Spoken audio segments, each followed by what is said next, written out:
L'instant d'or de chacun. L'unicité est dans la connexion de l'essence de chacun avec l'essence du divin.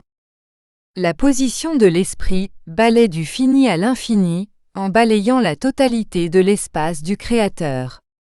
La fidélité au Créateur est la semence de la foi qui existe en chacun, la foi qui naît de cette essence de chaque être dans un moment de connexion avec le Père. L'orgueil s'oppose à cette connexion avec l'Esprit divin, et l'unité diminue la distance qui nous sépare de l'univers et de la divinité. L'égoïsme nous éloigne de l'unicité même des univers, de l'unicité des essences. L'unicité nous unifie, nous nivelle, nous rassemble et pour voir l'unicité en chacun de nous, nous devons développer la piété, l'indulgence, la charité, savoir que personne n'est différent d'autres et que personne n'est meilleur que les autres. Cette unicité vient avec la croissance spirituelle, avec l'évolution de l'esprit, avec l'évolution de la foi, avec le développement des vertus divines, qui nous reflètent avec le Créateur. L'être omniprésent, omniscient se connecte à tous et au tout, car il transcende la matière pour vibrer dans l'énergie de l'esprit. L'exercice de reconnaissance de nos limites, de nos défauts, blessures, imperfections, est une recherche intérieure du chemin de l'éveil de l'esprit.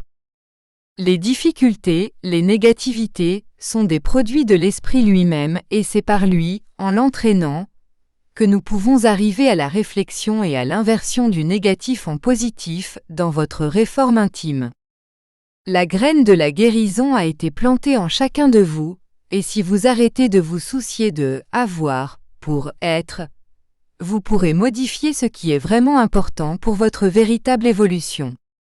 Se regarder est la vraie rencontre avec Dieu. Il y a beaucoup de subterfuges, beaucoup de raccourcis et vous en parcourez beaucoup, mais être, c'est cette rencontre avec soi-même, c'est le détachement de la matière, c'est être loin du souci de l'avoir. Qu'à l'arrivée de ce moment doré de chacun, vous sachiez le reconnaître avec sagesse, pour vous élever dans la compréhension, pour atteindre la vraie réforme intime, qui vous conduira à la plénitude et au vrai bonheur, un état auquel chacun a droit. Bénédiction et lumière pour le travail accompli aujourd'hui, et que la charité soit toujours votre véritable objectif de lumière. Bénédiction et lumière.